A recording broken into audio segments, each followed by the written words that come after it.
Good morning. Welcome to another episode of The Imperfect Homeowner by The Imperfect Podcasters.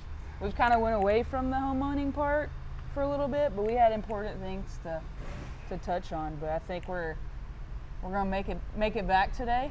Yeah. Make it back to the homeowning part.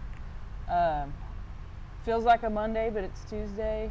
It's not near as hot in here, which I'm good with. Football's back. Football is back, baby. All weekend. It was awesome. Yeah. Hope y'all had a great Labor Day.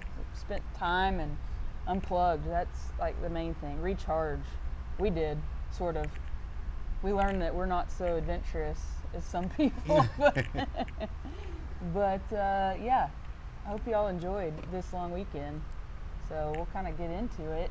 What'd you do this weekend? Well, I was with you. Yeah. We went to the sand dunes. I don't know if y'all have ever done some sand dune riding, but we went to Oklahoma. Yeah, Little Sahara. Yeah. And if you're an adrenaline junkie, that's your jam. But, yeah. If you're scared of heights, it's not. Yes. We're going fast. But We're going anyways, fast. Again, hope y'all enjoyed your weekend. We'll kind of get into it. So we're going to be hitting the fall months soon. Thank goodness. So we'll kind of do like, what's a homeowner's maintenance list, kind of what you want to do during the fall. What's your important high points? I know just as in summer, you do your things to reserve your energies. You're going to do the same thing in the cool months. And it's Texas. We say it doesn't get cold, but the past few years have proved us wrong. We've had snowmageddons, ice storms. Yeah, you never know. Yeah, so we'll kind of kick it into it. What's your first topic there, Geem? Well, of course, it's these dadgum bugs. Cricket. We're seeing a lot more uptake of bugs. Seems like we didn't get any rain for months. We get one little sprinkle.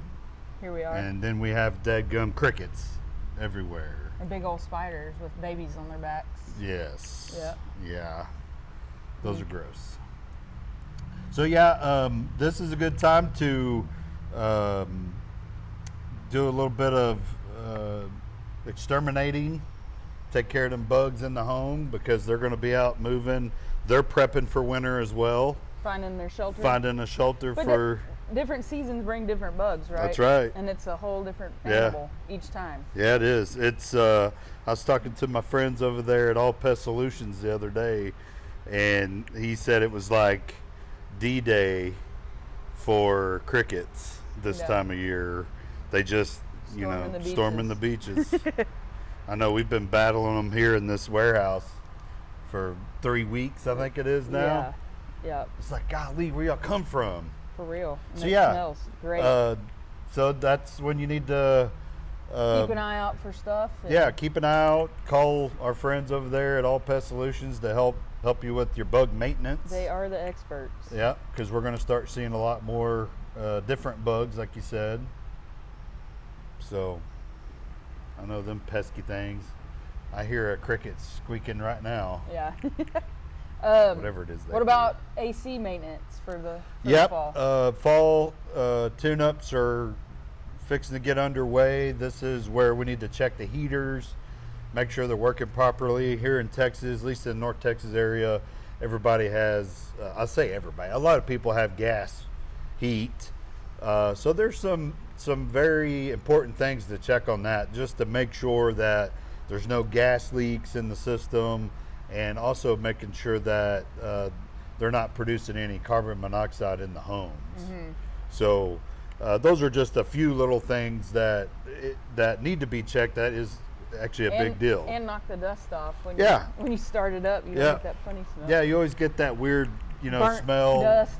Yeah, because that stuff kind of builds up inside, and when you turn the heat onto it, it just smells awful. So, if we get that little first initial burn off done early, that way when it's really getting cold outside, you're not having to call the fire department out because think it's burning up. Yeah, you think your house is burning up. So with those checks, we'll check CO detectors, smoke detectors, make sure the batteries are going. Yeah. Right? Because a lot of people don't, or they go out and they don't replace them.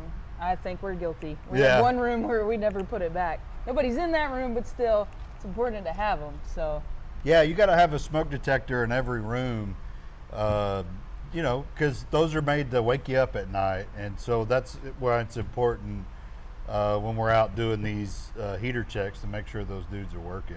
and the COs. 'Cause Yeah, you don't and know COs, those are, yeah, you your don't carbon know. You wake monoxide. up not Yeah. alive anymore. Yeah, and you that's scary. Yeah, very much so. So,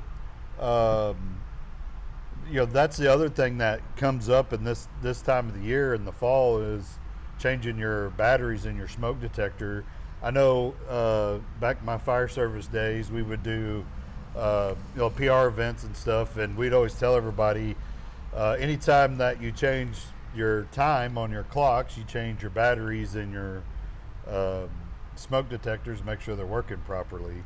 So I think was coming up 1st of November, end of October, somewhere around in there is when our time changes again here in North Texas. So let's go ahead and change those batteries. And if you, I mean, give us a call if you don't have a means to get up there. Yeah, we I know have there's- ladders and There's stuff, some yeah. houses you can't even begin to get to, so call somebody that Yeah. probably can do it a little safer if needed. I mean, we'll absolutely come Yeah. out. Yeah, It's definitely, No for sweat off sure. our back to come make sure y'all are safe. So I know, speaking of safety and fall and maintenance, but I know we touched on it, but dryer vent cleaning still a big one. Yeah, this time of the year is when they really suggest paying attention to your dryer vents because things are, as it gets cooler, everything gets drier. We don't have as much humidity in the air as we do during the summer months. So then things get a lot drier, and therefore your dryer vents over time get clogged up, and that's when you get these dryer fires. So Dryer fires. yeah, Yeah. that's pretty big. And it's sometimes it's just as simple as what did we get, a toilet cleaning brush? Yeah, they make these little brushes depending on what type of dryer you have. If it's like a, however you pull out your little screen, then they make these little brushes that you can stick in there with your In the vacuum actual cleaner. fixture. Yeah. And then if you have Yeah. the vent going out, you know, right outside, then Yeah. you clean that. But a lot of people have the vent through the roof. Right. Which is a little more involved. You give us a call. Don't try Yeah. to do that yourself. But I know those are probably don't get cleaned as much as the others. Right. So that's very important to make sure you get those at least this time of year, Yeah. if not twice a year or more. Right. Yep. Um, Because birds like to make nests in them they too. do. They're getting ready They for the do. fall months. Because we've been up there and did ours, and Yeah. my first time on a roof ever, and I'm having to hold this big machine. So, yeah, that and fireplaces, right? Because you're gonna fire those dudes up, and the creosote build up. I know that much. I don't know much after that, but Yeah, that's a good point. Fireplaces are another thing that a lot of people don't think about. Even heck, for us, we've been in our house for 11, 12 years now, and you don't think about fireplace maintenance that might need to happen.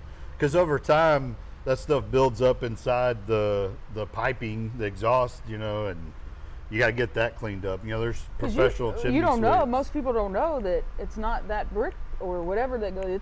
It's a smaller pipe Yeah. inside that, you know. And, Yeah. and when that gets clogged, it's like an artery. It doesn't flow, and then you get Right. it coming back in the house, and next thing you know, you're lightheaded and like, what's going on? Yeah, Yeah, exactly.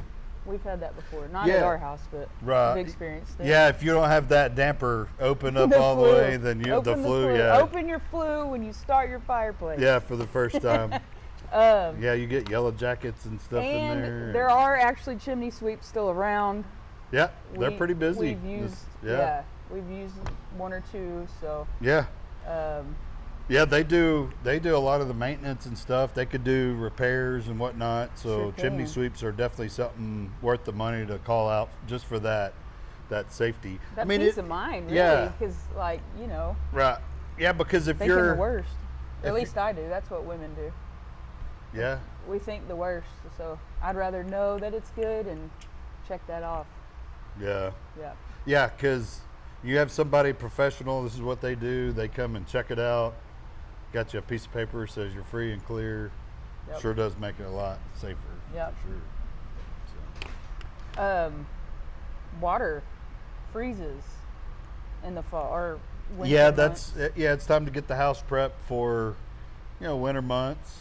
Know where your shutoff valve is, right? Yeah. So if your pipes burst or whatever, you know how to turn the water off. Because I know we have some tenants that are like, I don't know what to do here, and we're not close by, so we can't rush out there and get it done. But it's good orientation, I think, when you first get your house. Like walk around and have that marked off, because I know. Well, we were gone one time, and get to know your neighbors. This is a big one. Get to know your neighbors, because they'll be looking out for stuff, for your dogs, for your floods, and that something doesn't look right. Yeah. Because our neighbor caught ours while we were out of town. We had a concrete truck. Yeah, they ran over break the a line. Yeah, and the whole front yard flooded, and he went and shut off our water for us. So that's a big one. Know your water shut-off valves. Get to know your neighbors, because they're your eyes and ears when you're not home. That's a big one, because a lot of people aren't, maybe not so much, into talking to their neighbors, but if for anything, Yeah, just keep an eye. when you're looking at water shutoffs, there's your typically most residential houses has the water meter out front. It's buried, and it's got a lid on it. Sometimes you got to have a key to get in it. And you can buy those keys up at your home improvement stores to be able to get into it. And it doesn't look like a key. It's a big, tall, long, black, like rebar looking thing. So, yeah. So there's prepping for that, because if you don't want to have to scramble once something's broke. Sure. You're in an emergency. You do see something happen, then you know exactly where your key's at, you know exactly where your meter's at, and you can go shut it off with minimal damage. Because if you have something pipe burst in the house, that is just expensive. Then you're out of your home for weeks and months and all that. By just being a little bit prepped and knowing where your stuff's at can go a long ways. And if you don't, again, call us. We'll come help you out. Our guys know at least that. We could come turn it off. That way you can get on to the next phase of fixing it. And the fire department sometimes, if you're not quite sure. Yeah, a lot of fire departments, if you have a water leak, they'll come shut off the water for you. So if it's after hours. If not, the cities, I believe, will come help. Any really plumbers will help. Yeah, exactly. Yeah. So that's something definitely, because a lot of younger homeowners, they don't think about those things. So I wouldn't know if it weren't for you where mine is. I'm not gonna lie to you. I rely on you a lot, but I watch and learn, so I do know now. But what else we got on there? Well, some other things, just real quick, because I know that we're getting into some boring stuff. But your water heater is something that you don't think about. It's good to drain those dudes. Those things will build up sediment and stuff in there. I think they make these little water softeners you can put in there to kind of help. Which we need. Yeah, here, I mean, a lot of people bad. I know in Texas don't think about draining those things. You have to turn the water off to it, hook a water hose up, and run it outside to drain it and flush it and stuff like that. Preserves its life a little longer. Yeah, it does. It makes it last a lot longer. And if that's something you're not comfortable with doing, then you can call a professional out. Get a plumber to come out. They have maintenance plans. They do as well. Even stuff with their disposal. What is it called in your kitchen? Disposal. Disposal. Dispose all. Yeah, I don't know. It do dispose all. Yeah, it does dispose all. when I'm in there. Yeah, because that's something else that a plumber can do some maintenance on as well. Get them oiled up and all that stuff to make sure they're running properly. And there's even cleaning things that you could do to those, like letting them soak in baking soda. I just read an article Disposals? on. Yeah. Oh, I thought we were still in water heaters. Nah, I'm done with water heaters. Okay, we moved on. Cool. You just got to drain them. Yeah. And and there's ways to improve efficiencies too. They say when you go out of town, turn it down the temperatures and all that stuff. But a lot of people I'm don't. sure they got smart ones you can put on your phone And watch out for that, because if they are in your attic, that's a big deal. that do bursts and Yeah. breaks and leaks, it's another big problem. Yeah, and there's electric and gas ones. So on the gas side, obviously you got to make sure that there's no carbon monoxide leaks, that they're burning properly. That's a part of that maintenance that those plumbers will do, is make sure they're firing off right, for sure. Right. I like it. Yeah. But if you have any questions, seriously, you just call us. Like, we may not know everything, but we'll know how to get an answer to you. We know some people in a little bit of everything, so we'll help you out. What's the big thing coming up we got to touch on again on September 17th? That's right. Just kind of wrapping up this video here, we're going to talk about the Boys and Girls Club and the Grace Clinic's 10th annual Rubber Duck Regatta. That's happening here in the next couple of weeks. Yes, it's crunch time. Yep, that's been a lot of what we've been talking about. We're going to be,